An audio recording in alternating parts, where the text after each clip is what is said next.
All right, we are here Saturday, 11 a.m. Eastern. You know what time it is. Stokastic live before lock, college football, week 7. I'm Ben Rasa. I am joined by Matt Gajewski. We got 13 games to get to, conference matchups, big-time matchups, not a lot of 30-point spreads. They left Georgia off the slate. We're talking before the show. News is breaking as we're talking, sir. How are you feeling heading into week 7? Not good. Cedric No. Tillman ruled out. Correct. Tennessee did not give us accurate information all week, so having to adjust that on the fly because I was playing a lot of Cedric Tillman. Now I guess it's Brew McCoy and maybe some Ramel Keaton again if we want to go down that road. It's going to have to be. Certainly a college game day is there. That is going to be a game worth monitoring at the very least, and it is on the slate. It's a healthy total, but let's dive into it. We did get a super chat right before the show. Ryan Nelson, friend of the show, talking about the Battle of I-25, the game of all games, New Mexico and New Mexico State. They left that off the slate for reasons unknown. It's bad.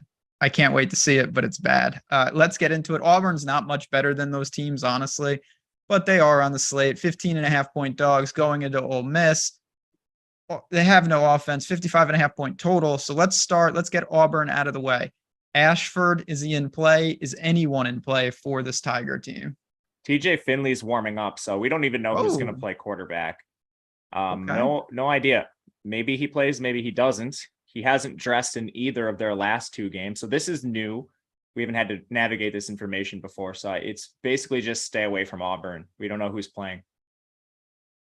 No doubt, stay away from Auburn. They're the worst team in the West of the SEC, in my opinion. They're on the road. They just were on the road in Georgia. But for Ole Miss, they're a team, they really open it up. Lane Kiffin is Lane Kiffin. They like to run the ball. Do you see something with them that we could take advantage of, considering they are a healthy 15.5-point favorite?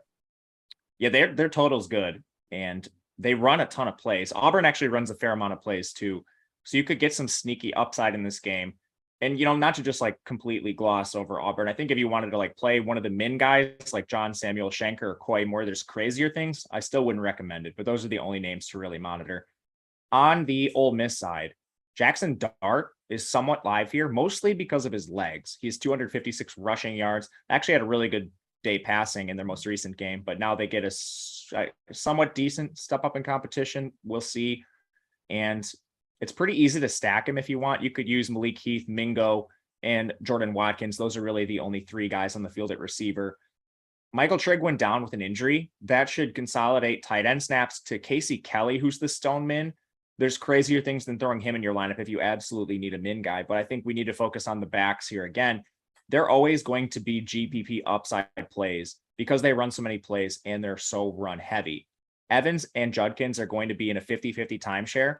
There's a lot of situations like this in the past we can point to, like North Carolina when they had Michael Carter and Javonte Williams. These guys are often under-owned, and they could provide massive upside. So I'm playing some of them. They're tournament plays for me. Yeah, I think that's what you're mostly going to get from this game. And you mentioned the back. So it's not a game where you really see yourself stacking up the quarterbacks, right? No, I'm playing Dart. I'm playing some Dart, but he's mostly by himself. When he is stacked, he's with Mingo.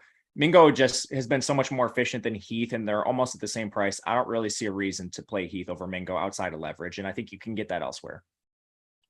Kansas and Oklahoma. Kansas is overachieved. Oklahoma is underachieved. Oklahoma's still an 8.5-point favorite, healthy total, 64.5. And Oklahoma's taking some money. I've seen this hit 10 in some spots. Bad news for Kansas. Daniels goes down, and he is the leader, and that is unfortunate. But we saw Jason Bean come in against TCU. He was wildly good. I mean, he made some mistakes, but he also racked up a ton of points. $7,500 for the new Kansas signal caller. Is he in play today? He's fine. He's tough to really trust, though. He's not an unknown. He was the quarterback at North Texas. He started for Kansas last year. He was really bad last year, too. So how much do we trust that one game sample? Daniels played some games last year, and he wasn't good either. So there's a chance just maybe the supporting cast is better. There's also a chance we get same old Jason Bean, and this is a price game. He's expensive, and there's a lot of alternatives cheaper than him. So now with Kansas coming in, it's about 10-point underdogs as of this morning. I'm going to play other quarterbacks, I think, that have more upside and better game environments than getting to Bean. The backfield's a little interesting, though, because Daniel Highshaw went down, and instead of spreading out his work, they basically gave most of that to Devin Neal. So you have an underdog back here with some touch upside in an Oklahoma defense that's been lifeless. Now, I'm still going to defer to the total here. They're 10-point underdogs. That doesn't bode well for game script. But at 5,700, I think Neal's in play for tournaments. And then kind of like I'm treating Jason Bean, I'm not sure I want to get to a lot of the receivers at their prices. There's not the best target volume here, and I have questions with efficiency. On the other side, it looks like from what I've seen, Dylan Gabriel will be under center in this game. They are favored, big total. Do we go right back to him? He's flat 9,000. You've got Mims on the outside. Are you looking to allocate, 17K for a skinny stack or even more on Oklahoma? Or is there something else where we should be attacking Kansas's defense? I played a small fraction of Dylan Gabriel lineups today. I think I have 3 or 4 of them. He's stacked with Marvin Mims in every single one, and I'm not playing either of them as one-off. So I think you either stack them both or you don't stack them at all. It's really hard to play anybody else on this team. Jaleel Farouk is overpriced, and they benched Theo Weiss for Drake Stoops last week. Theo Weiss didn't play at all, and their coaches came right out after the game and said that was a coach's decision, no injury involved. Maybe if you want to play like a contrarian Eric Gray, you can, but his timeshare has been trending in the wrong direction. They're involving Marcus Major and Javonte Barnes. So even though there's a really high total on this game, Oklahoma's a tough team to navigate. Honestly, Braden Willis might be the best option.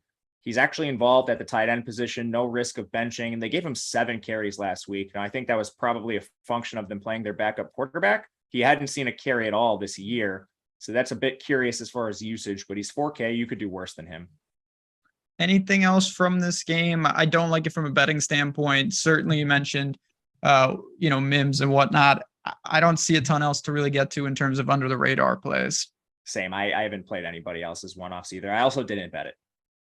We did have a super chat, and we'll get to this game at length, but quickly, if you want to just throw this in there about TCU, who's in a big game with Oklahoma State, the wide receivers and even the running backs, you've got Kendre Miller, Quentin Johnson. Is there a guy that stood out from you in terms of stacking up TCU today? Yeah, Johnston stands out.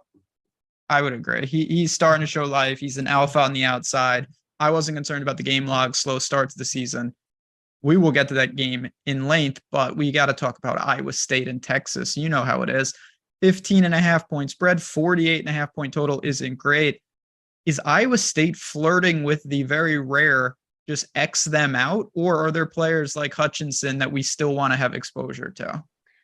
They're kind of close to that. Their offense has been so inefficient, but at the end of the day, they have a 58% pass rate. So you might be able to get some cheap raw PPR volume, and Hutchinson certainly takes advantage of that. He is averaging 14.7 targets per game, just over 100 yards. So that clearly spells out how he's being used. Basically targeted right at the line of scrimmage, these low underneath routes, then asked to do everything after the catch, but defenses know how they're playing him. So it kind of takes 15 targets for him to even accumulate 100 yards. There's still some upside there with him. He's clearly the focal point, but also you have Dimitri Stanley, the Colorado transfer. Barely played in the first couple games, but in their last 3, he's been participating in over 90% of the routes. He doesn't have any fewer than 5 targets. He's 3.2K. Now, I think there's better ways to build your lineups than targeting Dimitri Stanley. But if you absolutely need a near min price player, I think he's probably my favorite. It's either him or Rashard Smith for Miami. We'll talk about him in a bit, but I think he's one of the top 2 value options. Are you getting the Deckers at all? No. No, I just want to make sure. Okay. You should be paid to play Deckers. He is in the pay to play. He's the rebate, as you call it. He's the rebate play. He is the rebate play of the day. And I'm going to talk about him when we talk about No House Advantage a little bit. I like the under on his passing yards today. I actually believe I've seen you on that as well, but that's another story for another time. Texas, 33 point, team total here. Ewers, Bijan, Worthy, Whittington. There's guys all over the field. It's not the greatest environment for the game, but do we still want to get exposure to Texas? Yeah, I kind of do. One, I'm not sure I agree with the total. Like, who is Iowa State played that we're really scared of? The Iowa offense? So you might be looking at a defense that has some inflated numbers there. Both these teams are fairly fast. Texas is above average in pace. They've been increasing it too. They're 45th. Iowa State's right on average. So it's not like either team's a snail. Texas does have a good defense. So if you are looking at the total, the main concern is, can Iowa State keep up? And that's a concern for me. But you look at the team totals, if you want to just back some Texas players, their implied team totals above 30. They're big favorites. I have no problem just running some Texas guys. And then I think you can also run back like a Dimitri Stanley or Hutchinson, because when Iowa State has the ball, they just throw it so much. Quinn Ewers is a decent GPP play just based on the unknowns with him. His sample size is still so small due to the injuries, but he's looked great in those samples. Texas has a decent pass rate. He has strong weapons. Xavier Worthy, Whittington, Jatavian Sanders is near the min. It's not hard to stack them price-wise. It's just, do we actually get a ceiling game here? So I'm okay with it. I personally didn't do it. I'm more playing like Jatavian Sanders as a one-off just because his volume is so good and his efficiency is so good. But I think you could stack Ewers if you wanted to take that contrarian approach. In the backfield, Bijan's just a bit expensive when you have guys like Raheem Sanders who are going to see the exact same workload, $3K cheaper. So he's kind of just an opportunity cost play. If you find yourself with the extra salary for some reason, Bijan's always going to be a capable running back. Is a guy like Sanders at that price point cash worthy, or is it just someone who provides some value? He's close in cash. There's a couple guys in like the 4Ks that are really good plays where I'm not sure you need to go all the way down, but he's there. He's, I would say, an outside cash consideration. This game, 39.5 point total coming up. This one, Minnesota and Illinois. I mean, I don't even have anything clever to say. Tanner Morgan is the quarterback for Minnesota. That is confirmed. They're not doing much. I don't think they're a bad team. They just don't really help us for DFS. And certainly Autumn Bell is not going to be playing. What is left here? I mean, do we go to the backfield? They're coming off a bye. Minnesota's a good team, and they are nearly a touchdown favorite, even though it's been dropping. I've seen it pop down to 5 in some spots. So Illinois, I guess, is taking money, but what is left for Minnesota that was worth talking about? I actually like their offense. I just wish they'd play a little faster.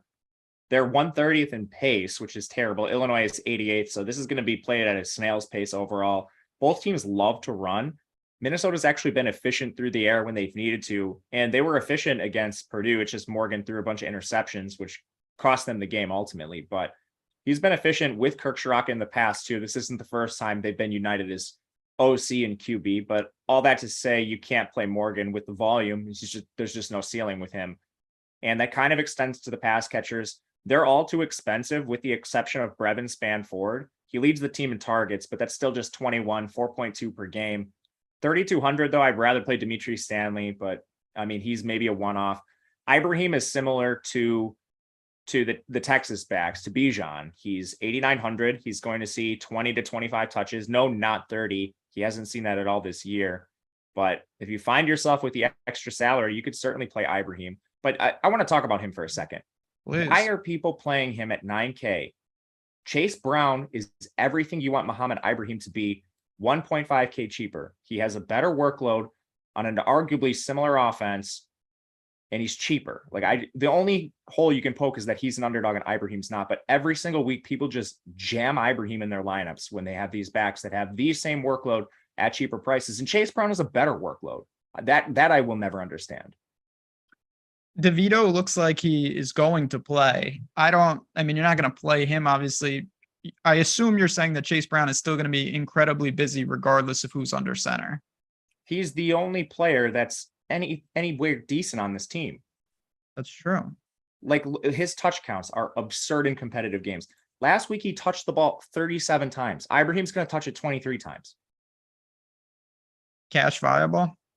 Probably not, because there's other guys even cheaper than him that are in better spots and have not quite that workload. And plus, Illinois' team total is really low, so just the scoring expectations bad for him. But if you're looking for raw touches, which is the bull case for Ibrahim, why aren't you just playing Chase Brown? It is hard to argue with that. Illinois should be undefeated, which is kind of crazy to say. I don't think they're going to win today, but you mentioned it. If you had to bet one guy in terms of the most touches on this slate, I think you would say Chase Brown. Yeah, the reason I don't prefer him is because you can get 30 more points in overall total, or like 20 something if you play like Raheem Sanders. That total's at 66. This total's at 38, 39, somewhere in there. So yeah, Chase Brown's going to touch the ball more than Sanders, or insert back an awesome game environment here. But does he have that efficiency, and does he have that scoring expectation? I don't think so. But again, the workload is absolutely absurd with Chase Brown. No doubt about that. But yeah, you mentioned this is and I actually like the under in the game. I think this is going to be a really bad game in terms of scoring. And that's what we get in the Big Ten. You boys Another one, Penn State and Michigan. This is, at least a competent matchup. You've got two teams with real expectations.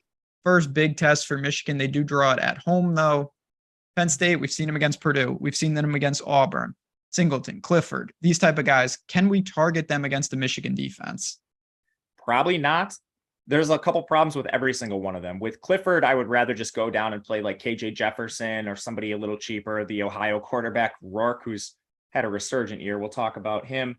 But Clifford, he's not running. He's wearing that big bulky knee brace. He's already been banged up this year. He's had some time to get healthy, playing a couple cupcakes in there, but I don't expect him to run anytime soon. They're forcing Nicholas Singleton into a timeshare. Now, maybe that is the result of opponent. There's only been really one game this year where he's handled most of the work, but it's not just Katron Allen.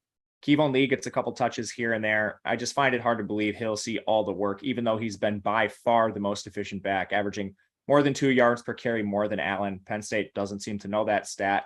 And then I like their receivers on paper, but it's like you can pay $7K for Mitchell Tinsley, or you could just go down and pay Quentin Johnston. Parker Washington's at 6,100.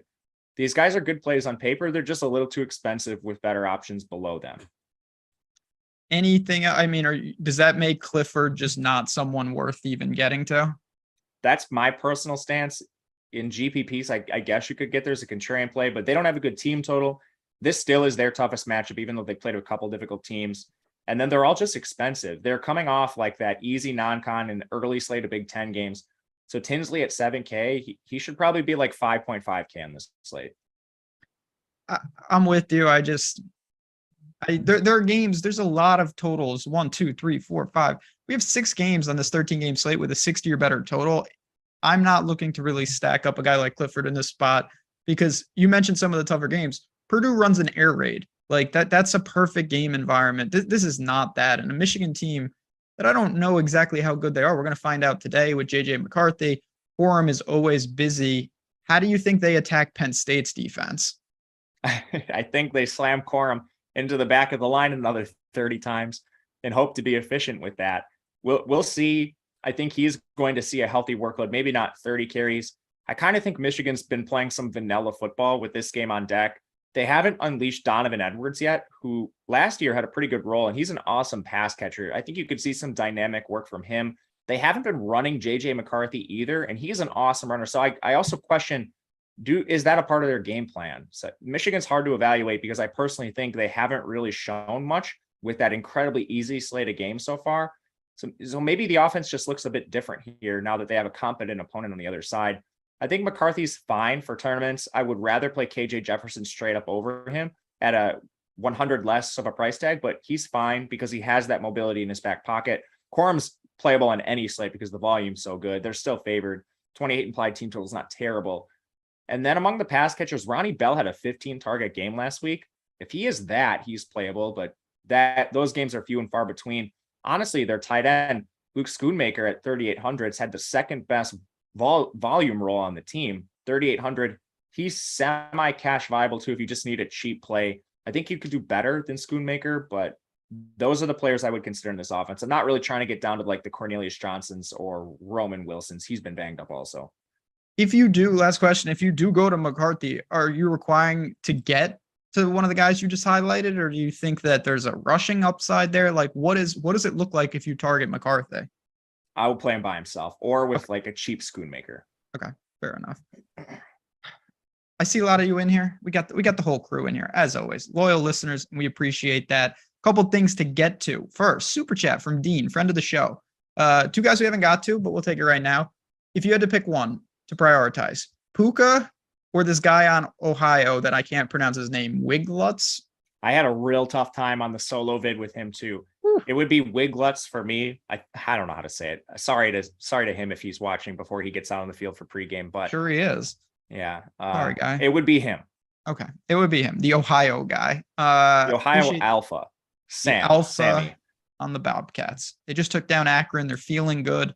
We'll talk about them in a little bit. If you want to show support for the show, hit the like button. Also, No House Advantage sponsoring the show again 2 weeks in a row. They're sticking with us and we're sticking with them. If you have not been over there, they've got all different type of contests. They have brought college football. I did content on this very channel for them yesterday. We're talking about pick'em contests against the house, all different types of formats, and you're just projecting over or under different stats for college football. And they've got some ones that you've talked about, that I've talked about. The Hunter Decker's under there, the Tanner Morgan under. You can go over on Bijan, guys like that. And to get started, they're giving you $50 if you use the link below. Promo code Stokastic. You should get over there. There's a lot of overlay as well. It's just a great opportunity to build the bankroll with no house advantage. I know a lot of you have already done it, but for people who haven't seen the site or are unfamiliar, you see it right there. It's a cool way to do it. And there's definitely some value on some of these lines. So I wanted to give them a shout out before we move to this next game. And now we start, well, no, I lied. I was gonna say, now we start getting serious. We couldn't be less serious. This is Miami and Virginia Tech. Dear God. I said some crazy things in the offseason about Nebraska and some other stuff. I think maybe the craziest thing that I said was that there was a chance that Van Dyke could get into the Heisman conversation. That didn't happen. Miami is an absolute dumpster fire. Virginia Tech, you tried to label them as possibly the second worst Power 5 team in the country on Betting You. Yeah, easy with that. I'm at Steve Boyden's I know. farm, and he is the Virginia Tech fan of all fans. So you gotta whisper that if you're gonna. I got my Marcus Vick jersey out in the closet. I love Virginia Tech, but they're awful. Miami's playing good defense. So I mean that's reflected in the total. The total's really low in this game. Miami has not. Josh Gaddis coming over on offense. I think a lot of people had optimism for him as the coordinator. It hasn't gelled, and now he's going up against, like, Virginia Tech's defense is easily the best part of their team. They've been a little giving on the ground at times, but, Miami hasn't really shown a strong ability to run the ball. Van Dyke is really hard to play right now because he doesn't run. He's likely to finish with negative rushing yards in this game. And last year he was doing that, but he was in a Rhett Lashley offense. They were throwing the ball incessantly, efficiently too. He's averaging 261 yards per game. If he doesn't hit a 300-yard bonus, he's not paying off the salary, even though it's $5K. You can maybe play a pass catcher at a cheap price. I think Brashard Smith at the Stoneman is viable. He has at least 4 targets in 4 straight games. No one on this offense has been efficient, so he's fine, I think. Will Mallory, I think some people might get to 10 targets in back-to-back games. They kind of cut his routes, though, last week. They played Jaleel Skinner a fair amount. It was one of the lower marks for routes that Will Mallory has seen. Little bit of a concern for me, but 10 targets in back-to-back games is solid for him. And then in the backfield, Henry Parrish has quietly handled a really good workload, averaging 19.6 touches per game. Inefficient, but if Virginia Tech's weak anywhere on defense, it's on the ground. So I think he's fine at 4,800. It's tough to find that many touches at that price. So I'll be looking a little bit at Henry Parrish here. He's my favorite play from this Miami team. On the other side, I mean, there's no argument that Virginia Tech's offense has to be one of the worst of all the teams in the big conferences. Grant Wells, is there anything to really talk about here? If they move the ball, how do you think that will be kind of orchestrated? Or do you say, you know what, there's so many other appealing spots with reasonable price tags. There's just no reason to go to Virginia Tech today. Their total's really low. I will say they did get Malachi Thomas back, who's an awesome back. He's the best player on their team. He immediately handled 15 carries and 6 targets. So 21 touches, strong role in the pass game. He's a contrarian option you can play based on volume, and he should be a spark to this offense. I was encouraged that he just immediately came out and they gave him 20 touches. So no limitations whatsoever. Full go for him. Receivers hard. They've kind of been rotating. Caleb Smith projects fairly well. He just gets targeted a lot. 9 targets, 6 targets, 11 targets over the last 3 games. He's a decent play at 4K, but I'm probably not going any cheaper than that. Guys like Jaden Blue have been rotating. Dwayne Lofton has popped up for a couple big target games, but not really too much on paper yardage wise for him. So it's tough to play the pass catchers. It would be a contrarian Malachi Thomas or move on for me. He had 5 catches in that game. Do you think that's something that's atypical, or he's going to actually be, a third of his touches, a fourth of his touches are going to be in the form of targets? Malachi? Yeah. He's good, man. He's a really good back. That would really help. He gives this offense some life. Last question from the game. Do you think that Parrish is cash viable? Yes. Outside looking in, there's a lot of really good backs that we haven't touched on yet, but I think so. He's got 19.6 touches per game for 4.8K. We had a question over on FanDuel about McCarthy's $7,300 tag. that is a more appealing option there. Does that bump him up a bit, or do you think that's still more on the outside looking in? It's opportunity cost with him. So like FanDuel, especially, you have even more games because of the night slate. Yep. So it's just like, even if he scores 20, is that enough when like Max Duggan and Spencer Sanders are facing each other, when KJ Jefferson's facing BYU in a 66 total? I do agree that that price tag on him on FanDuel is laughably low, and I'm not saying it's right one way or another. I would just say, think about this before you build your lineup. If you're okay with that opportunity cost and say you're getting a really nice player somewhere else, sure, play McCarthy. But I've been building with some of the elite quarterbacks in mind first, and then moving from there. Now we get to where college game day, by the way, they've been in Tennessee 2 of the last 3 weeks, which is kind of weird, but that's awesome. I don't know about that. Alabama. I don't know about that. That's very suspicious. They should have went to UMass. Big game up in Amherst. Bama is a 9-point favorite in Neyland. We've seen this story before. People are saying this is the biggest game in 20 years for Tennessee. Last year, it was the biggest game in 19 years for Tennessee. They seemingly never show up in the spot. I do think they'll be ready, but it also looks like Bryce Young will be ready. Tillman is not playing. 65.5-point total. So let's start with Bama. First, are you worried about Bryce Young, or are you just targeting him as you would any other week? Yeah, my stance on these kind of issues is I'm not a doctor. And if the team is willing to put him out there, I think we have to just trust them at face value. If we get bit, we get bit. There's a couple other factors with him, though. Price is the main deterrent for playing him. 9,500. It's extremely high. Like KJ Jefferson at 6,400 has a similar projection to Bryce Young, just raw projection. Bryce Young's not a big runner. I know he has 154 yards in the year. That's essentially, most of that came on 1 carry.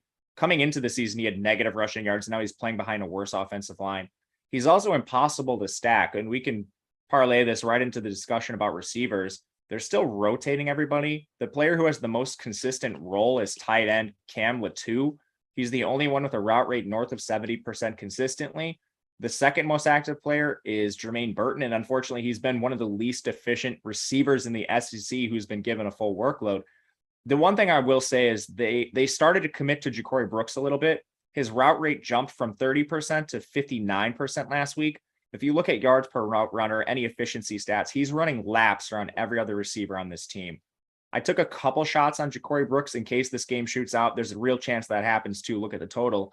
If he plays an elevated role from where he's been based on the efficiency, I think he's fine. But otherwise, like Kobe Prentice, 52% of their routes. They're involving like players. Isaiah Bond had 16%. Kendrick Law had 19. And no, those guys aren't playable. JoJo Earl, 16. Those guys aren't playable, but they're each siphoning off 15 to 20% of the routes from the guys you'd normally want to be targeting. And on a slate where you do have Jalen Hyatt and Quentin Johnston and some of these elite options, I'm not sure you can really pay like for an expensive Kobe Prentice here. So my approach has been to either play Latu, take a couple shots on Ja'Cory Brooks, or just play Jahmyr Gibbs. Yeah, so are you okay playing Gibbs with Bryce Young? No, I'll just play Gibbs. They're both really expensive, and you're taking on a ton of opportunity cost doing that. So it's one or the other. Certainly you're not getting anyone behind Gibbs. Is that really, for a team this good, is that really the extent of it? I mean, you mentioned the cannibalization on the outside, Gibbs in the backfield, and Bryce Young's Bryce Young. There's not that much else to say for Bama, is there? Not too much. And like Gibbs, you're soaking up so much of the production too. He has a massive role on the ground when they're in competitive games. If you look at his season-long stats, they're not that impressive, but also look at Alabama's non-con and you'll see why. Isolate the games they've been competitive and you'll see a monstrous workload. The receiving role for him is crazy. The yardage leader on the team's at 223. 2 players are tied for that. One of them's Brooks. Gibbs is at 220. And when I ran my projections on the back end, just normalizing routes and target data over the course of the season, Gibbs came out as the highest projected receiver on the team. His receiving role is unbelievable here. He's a lock and load cash option. And most of my lineups, I'm just approaching this Alabama team by playing him. And it's only in a couple where really trying to get contrarian by playing the pass catchers where I'm not playing Gibbs, but he's the best play in the game, honestly. I don't think this is going to be pertinent, but might as well ask, if for some reason Bryce Young sits, would you go to Milroe as a standalone, considering he's a very, dual threat, but not even, he really just runs the ball. This is a later game, so I would probably just use him as swap equity. You'll know there's a lot of good games earlier today, but if you need to swap, he would be a fantastic option to swap to. Flex option, Gibbs or Hutchinson? Gibbs. Yeah, I'd go Gibbs too. I think there's real scenarios where Iowa State is just useless today. If you wonder why I hesitate, I'm really bad with just the last name. So like I had to take a second, like who's Hutchinson? Sorry, that was my Xavier fault. Hutchinson. He's really good. Yeah. Yeah. That's just me being a little slow with the first name, last name combo. I hear you. Other side, Tennessee, Heisman Trophy candidate Hendon Hooker, former Virginia Tech great. You cannot say that right now. Not when I'm at Steve Boynton's house. What can I say? Hyatt, Brew McCoy, who I really do like the over. These guys on no house advantage. These totals, I don't think you could set them high enough with Tillman out. These pass catchers are going to be busy. You've mentioned, last week Tennessee was on the slate. They destroyed LSU. You mentioned Keaton. You mentioned Brew McCoy. You mentioned Hyatt. Is it the same story today, or is Alabama's defense so strong that we worry about that? Are they though? And on paper, they look really strong, great metrics, but really easy non-con. They've shown cracks in every single competent opponent they've faced. Quinn Ewers was dicing up. Haynes King had a competent game, which is saying a lot for Haynes King. Is this defense good? I'm not sure. I'm very confident their pass rush is good, but their corners are really young. I don't know if they're good yet. And Tennessee is by far the toughest passing attack they'll face. And they're going to stress you in multiple ways. Not only do they have dynamic pass catchers everywhere, Hendon Hooker's mobile. He can spread the field that way. They're going to play at the speed of light, and that's going to prevent you sometimes from switching your player personnel. That's going to be an issue for Bama at times, perhaps. I don't know that for a fact, but personally, I think it could be. Losing Tillman is huge. He's easily the best receiver on this team. In his place, Jalen Hyatt and Brew McCoy have been competent. You'd certainly want Tillman to play here. I had to swap off a ton of Tillman this morning.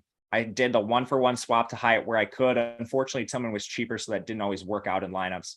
And swapping to Brew, I think, is fine. 7 targets in each of the last 2 games. He's actually played really well in Tillman's stead, which is positive to see because he had a slow start to the year.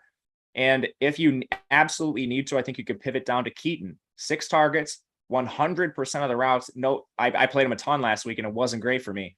But again, a cheap attachment to Hendon Hooker on an offense with an enormous team total in a game overall that's projected to be up-tempo competitive with a massive total overall. You could do a lot worse than Keaton at 3.9K. And I think he's going to be under-owned relative to the Schoonmakers and Jatavian Sanders down there because it comes via late news. With Tennessee, I assume you would be okay just having like Hooker, a couple of these guys, and like Gibbs on the other side, something along those lines for game stack. Yeah, I had a lot of that. Some of it got messed up with the late news, but still I have a fair amount of that as well. Playing a lot of Hooker too, just so you guys. We didn't talk about him much. Not much to say. He's awesome and he's too cheap for his price tag. Cash viable quarterback. I think you still probably want to play Dugan and Sanders or someone like or KJ Jefferson, but he's on the outside there. What do we do with the backfield? Is it tournament centric with a guy like Jabari Small, right to a lesser extent? Or are these guys going to work into a possible game script that we don't foresee and give them leverage on Brew McCoy and the pass catchers? Yeah, honestly, you just said it really well. I try to play Jabari Small and Jalen Wright when Tennessee's favored in games because everybody plays Hooker in the pass catcher. So they do give you leverage for a team that plays at the speed of light. And oftentimes when they're winning games, you can see 15 touches for both of them. It's just when they get down in games, that's when you see, okay, Jalen Wright is 9, Jabari Small is 10, which is closer to their median projection here. So you're really playing for an alternate game script if you do that. I'm not doing a ton of it just because there's great alternatives at other price tags, but I think that's viable. Couple of salary-based questions. We'll knock them out before we move to the next game. Friend of the show, Mr. Blues, favorite DK GPP play $5,700 or less. Obviously, if you had an extra $100, I'd go get Brew McCoy. If it was at 5,700, you've got the running back from Ohio. You've got Tate Barber. You got Worthy. Anyone stand out in that price range? 57 or less? Yes. It's probably say Bangura. This Ohio game is going to be wild. That's a fun game. Can't wait to talk about it. And one more. Flex DK, $4,300 or cheaper. So you're talking about value plays down here. Is there a guy that you feel comfortable with if you're in the mid fours? I think you should go down a little bit, probably. We just talked about Keaton. I think he's fine. Schoonmaker's fine. Jatavian Sanders is good. I think those are the three I would highlight. It's tough. It was 4-3. 4-3. Yeah, you're in a really tough price range at 4-3. I'm probably going down to like 3-8 area and then seeing what I can upgrade to. Otherwise, like a contrarian Savion Williams for Tennessee if you're not stacking Quentin Johnston. Arkansas and BYU, 66.5 point total. Pseudo pick 'em. Arkansas is like a 1 point dog. You've mentioned KJ Jefferson multiple times already throughout this show. Got to be considered. Arkansas has got to be considered. Sanders, all these guys. This seems like a pretty target-rich environment. Absolutely enormous total here. KJ Jefferson's back off the injury. He's highly mobile. There's explosive game environment potential from each defense being really banged up. There's a ton to like about KJ Jefferson, and most of all, it's price. He's 6,400. He's the reason I'm not in love with a lot of the quarterbacks like Sean Clifford and some of the other guys we mentioned. KJ is just too cheap for this spot. Arkansas is still playing fast. They're 23rd in pace, and they're really run heavy, but luckily KJ Jefferson's a big part of that. So before he went down and missed their most recent game, designed rushing attempts of 12 and 9, and that doesn't include what he did scrambling. So he's awesome. Raheem Sanders is also awesome, averaging 23.7 touches per game, 119.5 rushing yards, and then another 27 through the air. They mix in like Rashad Dubinian and Dominique Johnson and AJ Green a little bit here and there. But again, Arkansas runs so many raw running plays that you could see 5-6 touches for some of those guys.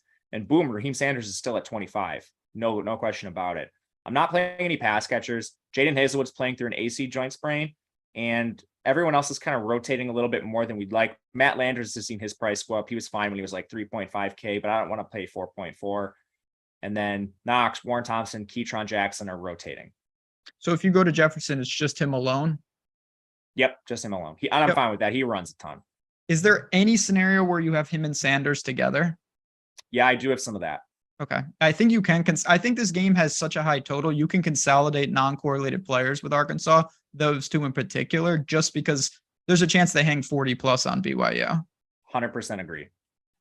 On the other side, BYU's been a weird, interesting team all year. Injuries, it seems like Nakua and Romney all year. It's the same story. We've had multiple questions about what's going on with Chase Roberts. Is he going to play? Is he not going to play? Talk to me about the skill position players for BYU. Yeah, you don't know if Roberts is going to play. Neither do I. And you're not going to know till warmups. If they're even honest with you there, he could warm up and not play. I think you just X him out. There's just no reason to take on that risk on a slate that has really good plays everywhere. One of them being $200 more than Puka Nacua, who is going to play, practicing all week, not injured, 75% of the reps last week, only 3 targets. That's going to rise in a competitive game. He's their best playmaker on offense right now, and he has deep playmaking ability. I'm playing a ton of Nahua. I think there's a chance he goes under-owned on today's slate. The only real concern would be if Gunnar Romney plays. I have no idea if he's going to play either. He got carted off last week, and then immediately their coaching staff came out like they always do, said they don't know, say they're hopeful he plays. They don't say anything about his status. They actually just say, we hope he plays. And they said that early in the year when he missed like the first 4 games. He didn't practice in the middle of the week, so I'm pessimistic on his status, optimistic on Puka Nacua's. Anything with Jaron Hall? Last question. There's been some rumors that he's banged up and he's not running anymore. He only has 75 rushing yards on the year, which is terrible. Averaging 259 as a passer is okay, but he's going to need to be coaxed into a 300-yard game to pay that off. And unfortunately, below him, there's just a slew of quarterbacks that are probably more likely to get that than him. But as a tournament play, you could do it. Oklahoma State and TCU, the game. This is the game that I want to see. TCU's taking money, as they should. Some of my money as well. They're the wagon. They're just the team. I love this team. But let's start with Oklahoma State. You mentioned Sanders. Pass catchers all over the place. High-octane offense. Johnson sporting a Q tag. You've got Bray Plesley. How many of these guys do you want to get into your lineups? Yeah, I want to play a lot of these guys. And we're starting with OK State? Yes. Okay. First of all, Sanders is too cheap. He's cash viable. They're like, he's certainly cash viable. Both guys on each side of the game at quarterback are cash viable. It's like these two, KJ Jefferson and Hendon Hooker for me, maybe Tagovailoa. We'll talk about him in a bit. But Sanders, elite mobility, 241 rushing yards, 34 attempts per game. Oklahoma State's 5th in pace. and they're passing 49% of the time. Last year, their pass rate was around 40%. So you're getting extra volume for Sanders we didn't previously see. The only question is Braden Johnson's concussion. They immediately inserted, and luckily for them, like Braden Johnson's first game out is also Jaden Bray's first game back from injury. So they could just 1-for-1 replace him. If Johnson plays, I still think he's the wide receiver 1 on this team. And from there, I would rank these guys: Johnson 1, Bryson Green 2, Brennan Presley 4, Brennan Presley 3. Sorry, skip number 3. And Jaden Bray 4. I think the odd man out, if everyone's healthy, would be John Paul Richardson. If so, there are crazy. I've seen the rumors. We're not doctors. If Spencer Sanders doesn't play, what does that do to you? Like, do you go to Gundy or do you just leave it alone? Where did you see those rumors? So they're all over Twitter right now. He was hurt. Great. He was wrapped. I did see his shoulder wrap. He hasn't been practicing. I've seen all that. I still think he's going to play. The line is coming up a little bit, but not enough to indicate that he's out just yet. I haven't seen anything serious. I have just seen a lot of tweets that say he's dealing with a shoulder issue, and that's about it. Yeah, these are wild reports. I'm seeing them right now. I have no idea. It seems like some of the beats are expecting him to play. Anyway, I think he's going to play. If he doesn't play, there's just too many good options. I would just pivot to KJ Jefferson or something, or Max Duggan on the other side. And if he's out, I'm probably just consolidating a lot of this ownership on Oklahoma State into Dominic Richardson, who we didn't talk about. 20.4 touches per game. He's awesome. Good pass game role. The only reason his touch average isn't higher is because they played a couple real easy teams. Didn't they play Arkansas Pine Bluff? I think you mentioned. Oh yeah. Watch that game. Yeah. He had a couple, he had 7 carries in that game. So, I mean, every other game he's receiving a monster workload. Arkansas Pine Bluff. That team, they had some issues, man. I'm not going to lie. On the other side, yes. And if this spread balloons to like 7, then you'll know. I'll have like 4 points of closing line value, and then TCU will lose somehow.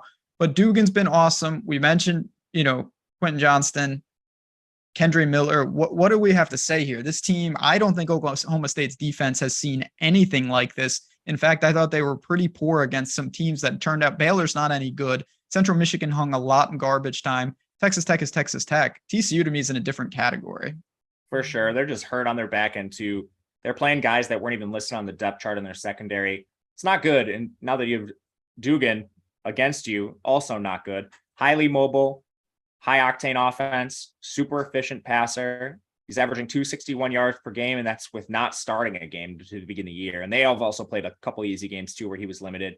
And in the toughest game of the year, he targeted Quentin Johnston 17 times. I'm playing that stack all day, running back some Oklahoma State side, guys on the other side. I don't care that it's going to be owned. I think with so many other options in the slate, it's not going to be owned enough. Quentin Johnston, if he's going to see this volume, which is what we expected all year, he should be an 8K receiver. He's arguably the best receiver on the slate when given actual volume. And now that they're playing competitive games, I'm a little more optimistic that it will occur.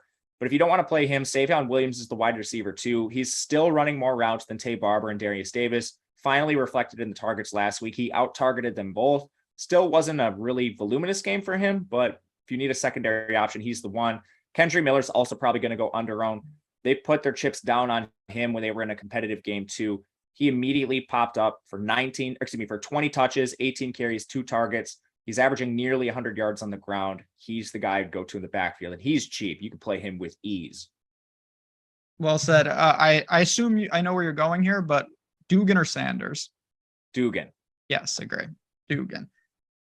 NC State and Syracuse. We saw NC State have to play without Leary at the end of the Florida State game, and they're going to have to do it here. What does that mean for an offense that was already struggling? Do we want to get exposure to them today? They're going to smash the ball on the ground a million times. Jack Chambers ran the triple option at Charleston Southern, I believe is the name of the school. I'm not real familiar with them, but I know they ran the triple option with Chambers. So automatically Xing out the entire pass game and pass catchers. Jordan Houston carried 24 times last week, but Demi Sumo Kangbai got hurt in the game. He's expected to return here. They basically form a 50-50 committee. So it's kind of like, do you want to take a shot on one of these guys? And you could, but the market tells us maybe that's not the best idea. They're underdogs here, and Syracuse plays semi-good defense. So I'm fading Game total super low here. I'm probably just not playing anyone in the entire game except Sean Tucker on the other side. And he's just a volume-based play. He's Chase Roberts if Chase Roberts was a favorite. Yeah, I don't, I'm not surprised Syracuse's favorite, but at the same time, I'm surprised Syracuse's favorite in some regards. We're going to find out a little more about them. Low total here. Talk about the Cuse at home. Do you want to attack them, or do you expect NC State's defense enough? I don't. They're allowing 4.3 yards per carry. That's not very good. I do think their defense is the strength of the team, but I also don't think they're a defense we necessarily want to avoid. If I'm avoiding this game, it's more because the total is really low than the defense is. And I think that's largely offensive limitations on NC State side, but Sean Tucker is really, really good, man. His volume is solid enough to overcome that. 27.2 touches per game, averaging 110 rushing yards. He's the second leading receiver on the team target-wise. He's actually tied with Oronde Gadsden for the target lead. You can play him in every game environment, and he's too cheap. So I'll play Tucker in a lot of spots. He should be priced like where Bijan is. Anything else from this game? Negative. Three left. Maryland is up next. Double-digit favorite on the road against Indiana. Indiana's all sorts of banged up, but let's start with Maryland. They can throw the ball. Indiana secondary is not good. Tagovailoa and co. Are they in against the grain stack today, or are there just too many other opportunities that we need to get to before we click them? They project super well. So Tagovailoa is too cheap, flat out. He's popping in a lot of optimals. I have pessimism with him a little bit, and there's a couple of reasons why. One, if you play him in tournaments, who do you stack him with? Raheem Jarrett's the only one running a route on over 50% of the dropbacks right now. The rest, it's like they're ping-ponging at 45 to 55% with no consistency between them. So I don't think you can stack him, at least comfortably. Like Raheem Jarrett saw his route rate drop to just above 60% last week, only 5 targets. Nobody on the team averages more than 54 yards. It's an atrocious stack at the moment. You're just literally throwing darts in like 8 guys. And then they've shown a willingness to hammer the run and write game scripts. Now that is the game script they have here as double-digit favorites over Indiana, who has a lifeless defense. They might just slam Roman Hemby and Antwain Littleton into the back of the offensive line like they have done in other cupcake matchups. Now, the problem is they've ping-ponged their usage as well. 1 week, Hemby outcarries Littleton 15-8. The next week, Littleton outcarries Hemby 19-9. Last week, it was 7-6 in favor of Hemby. Hemby is more involved in the pass game. Littleton's this big, crazy back. Steve Boynton was actually the one that broke the news to me. He came to Maryland at 280 pounds. If you look up pictures of him now, he's clearly slimmed down. But, a slimmed down Littleton is still a very big man. He's just not a pass catcher. That's Hemby's role, which makes me slightly prefer him. On the other side, Cam Camper is someone who's extremely busy. He's been banged up. He's good to go, correct? Yeah, he played last week. He was sick. He's not actually injured. Even easier then. What do you expect from him, Matthews, anyone else for Indiana? Do you think that they can move the ball, and do we want to target them? They're Iowa State of the Big Ten. They just throw the ball everywhere inefficiently. Cam Camper averages 13.4 targets per game from 94 yards. He's essentially the Big Ten carbon copy of Xavier Hutchinson. The target volume for him is unbelievable. Last week, he was kind of limited. The coaching staff talked about him in his first game back from sickness, not playing the full role that he'd previously played. So I am optimistic he goes back to that another week removed. But you could also play Emery Simmons if you don't think that's the case. Personally, I'll just play Camper, and I'm fine with him as a one-off. He's the only guy I'll play in this offense. 2 games left, but we did get some news, and it's not official, but it looks like Henry Parrish might not play. He's not out there in pregame warmups. What does that do, A, to your lineups, and B, do we go to another Miami back? Well, it's not good for my lineups. Yeah. 8 minutes to fix this. You got 8. Terrible. I mean, take it for what it's worth. Again, I'm not saying he's ruled out. He is not on the field warming up with the other running backs. Well, that's not good. Yeah. So like Franklin? Question mark? I don't know. I haven't even looked yet. Yeah. It's a situation, honestly. Not that I know a lot about Franklin. I don't think it's a guarantee that just becomes a plug and play by any stretch. Work could be there. But at the same time, against Virginia Tech's defense, if you're in a jam and you need salary relief and you want to take that plunge, I think it more would just cancel that out and make me look elsewhere. It might just split between Thad and Knighton. I don't know. Yeah, that's what I'm saying. It's not an automatic situation of what happens. While you're sorting that out, I'm going to get to the next game a little Sadly, I watched Ohio play last week when they played Akron and they scored like 50 points against my Zips. They can't play defense, but we kind of like that. They've got a 29-point total here. Got Rock. You mentioned Bangura, 5,500 in that backfield. The receiver, whose name I can't pronounce, Wiglutz, at flat 5K. These seem like pretty reasonable plays in general, and they're in a good game environment here against Western Michigan. I guess my question to you, how good of a play is Curtis Rourke? Because we've talked about Dugan, we've talked about Sanders, we've talked about Jefferson. Do you just stack up Ohio, or do you just take the one-offs? I think you could play Rourke. He's mobile and he's playing really well this year. He's also in a voluminous offense. I think the mobility helps him. You could play him as a one-off. Wiglutz has a ton of volume. I think he's fine. And then Bangura also has a feature back workload. He'll split a little bit, but it's not like drastic by any means. You could definitely play him. Anything else that you want to get to, or is it just kind of those guys in the middling price tags for Ohio? It's those guys in the middling price tags. I'm with you. I don't really see anything else. There's a lot of cheapies on the slate, but I don't think you want to do that here. Stick to these guys with the high usage spots. On the other side of this very game, we've got a Western Michigan team. Again, this is a pick 'em, so it's a 60-point total. Both teams are going to be able to score here. They've got a committee in the backfield. You've got Salopek at quarterback and some receivers as well. What stands out for Western Michigan before we move to the last game? I'm not targeting Salopek, but their backfield could be really efficient here. Both these teams have terrible defenses. There's a little more of a committee on this side, but Sean Tyler's a solid play. And then I don't mind Corey Crooms. He plays a ton. So he's somebody I think you could use as well here as just a run back or a one-off, whatever you want to do with that. Yeah, I mean, we don't typically get MAC teams on these slates, so these are going to be names that are unfamiliar. It's not a bad environment. I actually think this is the type of game, if you have a ton of teams, full game stack it, and you can do that, allocate a couple lineups for stuff like that, then you've got a couple one-offs, and then there's certainly a wide range of outcomes. I don't think any of these guys are just plug-and plays by any stretch, but both sides, appealing totals. I like the Ohio side a little more with Bangura in particular, Wiglutz on the outside. Those guys, I do think we'll see the volume today. Basically, in any type of game script, if they're trailing, they're going to be busy. If they're winning, it's probably because of them. I'm okay with that, but really, really weird game to project just because we don't see those teams so often.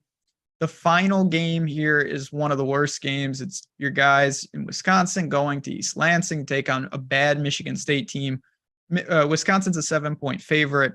We really never can talk about Graham Mertz, even though I made fun of him last week and then look what happened. I assume that's just an anomaly, right? I think so, but they changed offensive staffs. We have a very large sample with Mertz. I'm going to keep betting against him. But it was a good game. I have to give him that credit at least. But ultimately, what are the chances you think it repeats? And I personally do not think they're very high.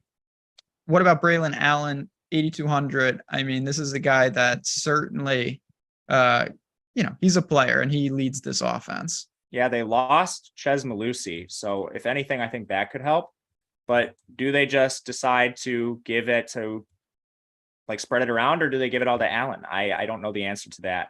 So for me, I am going to bank on that in a couple lineups, but not get overexposed to Allen by any means. Yeah, I mean, 8,200, I'm with you. It's a big opportunity cost. He's going to see some volume, but it's not a great game environment. On the outside, Dyke at 56, I guess that's where I'd look, but I'm not really looking to do anything with this. You talked about with Mertz.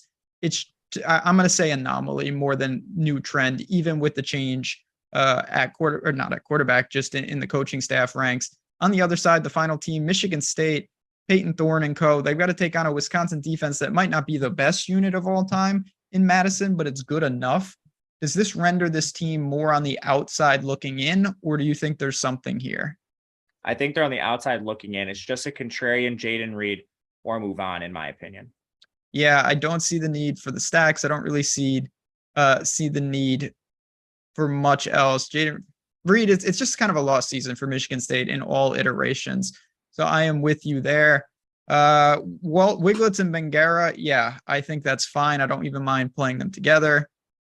I think we're in pretty good shape. The one other thing I want to say very quickly here, with all the news that's coming out, try to structure and keep an eye on these things. The Miami and Virginia Tech game doesn't start till 12:30. So you do have, an opportunity. And yeah, don't play Parrish now? No, I wouldn't play him unless you get clarification that he is. You're probably going away from him. Yeah, you're going to go away from him. And that's really where we're at. While you're finalizing what's going on, we got 45 seconds. I'm going to give a lightning quick speed of some of the games that are on FanDuel. UNC and Duke is a very good game to target. You've got Drake May, you've got Riley Leonard. Both those teams can't play defense. I like UNC in the game. USC, Utah, that's a very competitive game. I don't think USC's seen anything quite like Utah. Utah's down some guys on offense. I don't really love that game. And then LSU, Florida, that's a weird game. I like Florida in the game. Don't know what we get from Anthony Richardson. LSU's going to try to run it down their throat. I wouldn't go to Daniels in the pass catchers. I don't think that's the strength going against Florida's defense. Florida's defense, 113th in rushing yards allowed per attempt. I would go more towards the running game if you want to do that. What's the bet for the Notre Dame game? Notre Dame. You guys will be there. I don't know. Notre Dame. I guess Stanford, but I'm not betting. Stanford's down two of their starting offensive linemen, and their line was already bad. Notre Dame's strength on defense is pass rush. It's a bad time. Friends, on your way out, push us over 100 likes. We really appreciate you guys tuning into the show each and every week. Wherever you're watching the games, whatever you're doing today, just have a great time. Be safe. Enjoy everything. Thanks to No House Advantage for powering this show. And until next week, guys, at Matt_Gajewski, at JazzRazDFS. Check us out here. Check us out on Odd Chopper. Hash those lineups and come back next week for more college football here at Stokastic.